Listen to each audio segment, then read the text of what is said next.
दोस्तों, मैं हूं डॉक्टर सुरेंद्र सिंह। बात कर रहा हूं लोकपाल की, उसी लोकपाल की जिसके लिए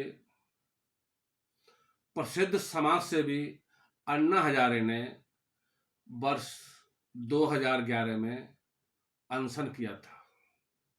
उनके अनशन ने देश में भूचाल ला दिया था और लोगों में यह उम्मीद जगा दी थी कि अब भ्रष्टाचार देश से खत्म होकर ही रहेगा।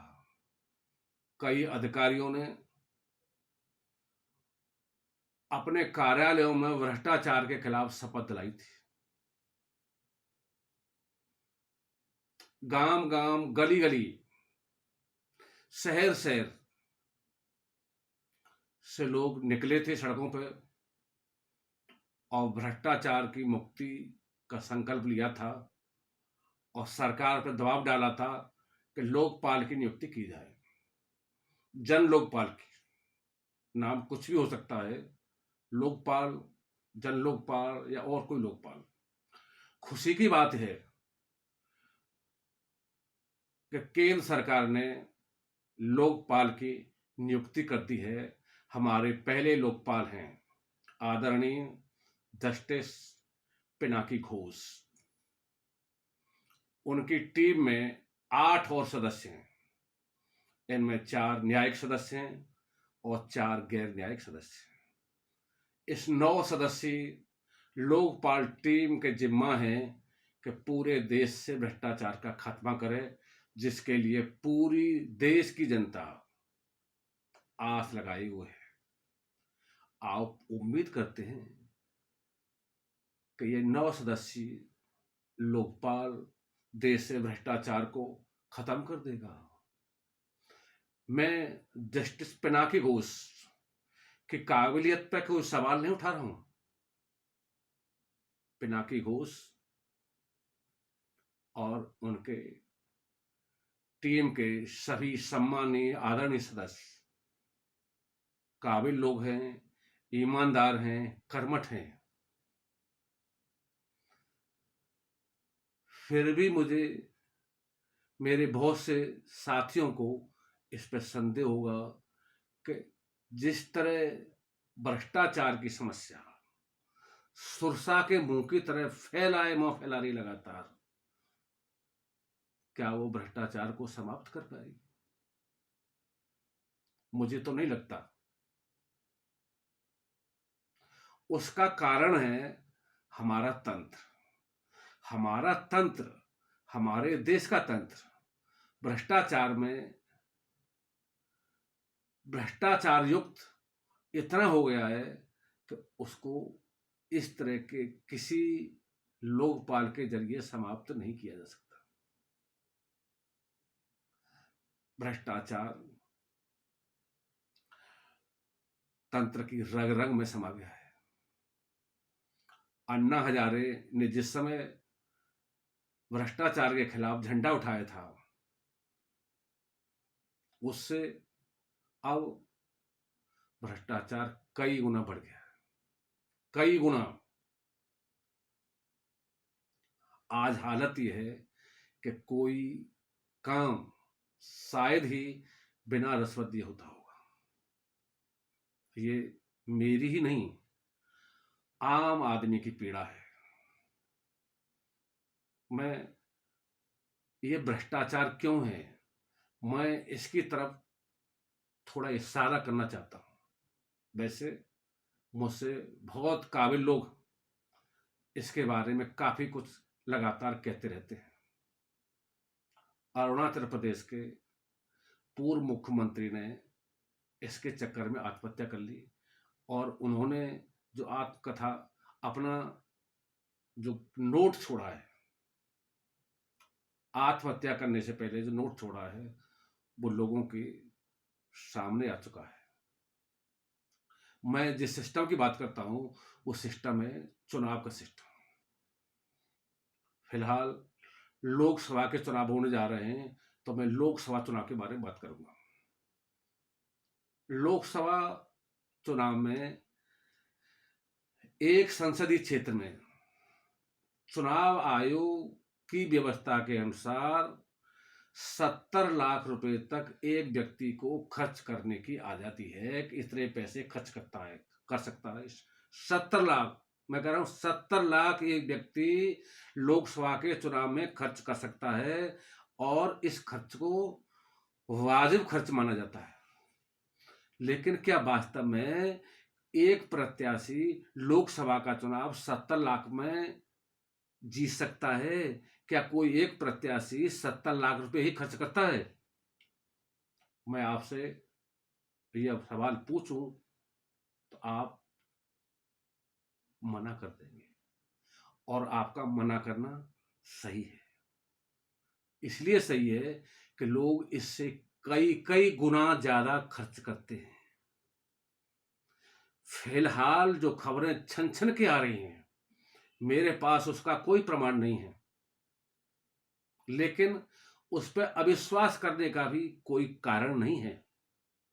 राजनीति जिस तरह की महंगी हो गई है किसी भी दल के लिए, सुनने में आ रहा है कि एक एक टिकट के लोग 10-10 करोड़ देने के लिए तैयार बैठे हैं और नेता लोग ले रहे हैं।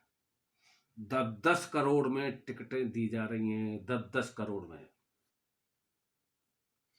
पिछले लोकसभा चुनाव में 2.5-3 करोड़ रुपए में टिकट बेचे जाने की बातें सुनने में आई थी। 5 साल में भ्रष्टाचार कहां पहुंच गया? कई गुना पहुंच गया।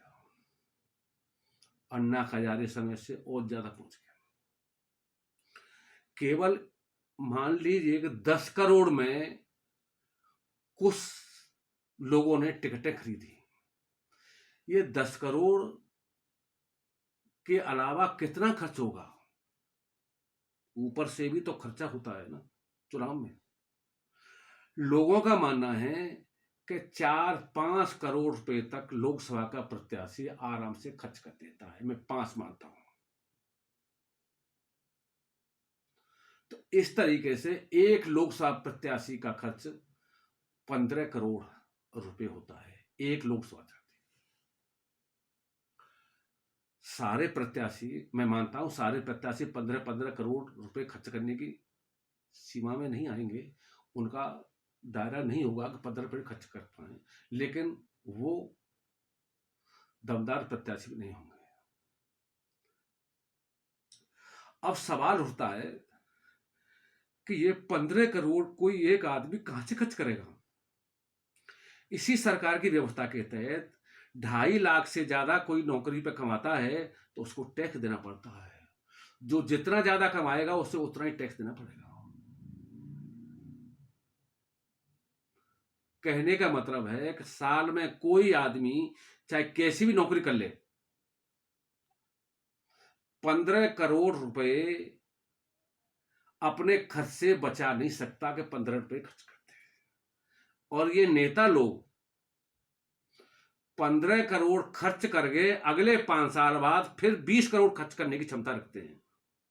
ये नेता लोग 15 करोड़ रुपए या इससे कम करोड़ रुपए या इससे ज्यादा करोड़ रुपए कहां से लाते हैं? ये पैसा कहां से आता है? यही नहीं है, ये पैसा खर्च करने के अलावा उनकी जो प्रॉपर्टी है वो 100-100 गुना बढ़ जाती है। 100-100 गुना ये प्रॉपर्टी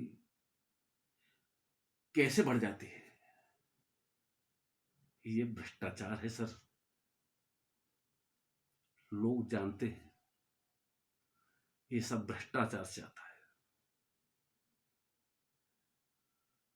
सारा तंत्र इसके लिए पैसा जुटाता है। मैं इसके बारे में फिलहाल कुछ नहीं कहूंगा कि भ्रष्टाचार कैसे कैसे होता है। इस पर फिर कभी चर्चा करूंगा, लेकिन मैं इतना जरूर कहना चाहूंगा कि ये भ्रष्टाचार खत्म हो सकता है यदि हम अपने सिस्टम को बदल दें। हम ऐसा सिस्टम बनाएं जिसमें एक ईमानदार अपनी मेहनत से कमाई हुए पैसे से चुनाव लड़के जिस दिन लोकसभा में पहुंच जाएगा, जिस दिन विधानसभा में पहुंच जाएगा, और वो डंके की चोट पर निश्चित तौर पर कह सकता है कि मुझे राजनीति के लिए पैसा कमाने की जरूरत नहीं है, वो आदमी हाथ पकड़ के भ्रष्टाचार को रोक देगा, नहीं करने दूंगा, क्योंकि वो पैसा खर्च के नहीं करके नहीं आए।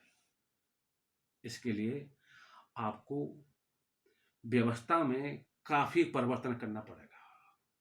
विधानसभा क्षेत्रों को, लोकसभा क्षेत्रों को छोटा छोटा करना पड़ेगा। हम संसद को बड़ी बना सकते हैं। हमारा देश इतना बड़ा है, कितने प्रतिनिधि हैं, कई मुल्क हैं देश में, दुनिया में कई मुल्क हैं ऐसे जिनमें जनप्रतिनिधियों, लोकसभा, जिन्हें हम लोकसभा कहते हैं, कहीं कहीं ये लोकसभा प्रतिनिधि सभा के रूप में, वहां थोड़ी थोड़ी आबादी पे, थोड़े थोड़े वोटरों पे लोकसभा में प्रतिनिधि हैं। देश दुनिया में कई ऐसी लोकसभाएं हैं जिनमें 2-2 हजार प्रतिनिधि हैं, 2-2 हजार प्रतिनिधि हैं। हम अपनी लोकसभा को 500 के आसपास क्यों से बैठे हुए हैं? इसे बढ़ा नहीं सकते हैं क्या? इसी तरीके से काफी परिवर्तन किए जा सकते हैं। ज्यादा लोगों को प्रतिनिधित्व दिया जा सकता है। भ्रष्टाचार से देश को निजात दिलानी है तो हमें कुछ बड़े बदलाव करने होंगे। जय हिंद, जय भारत।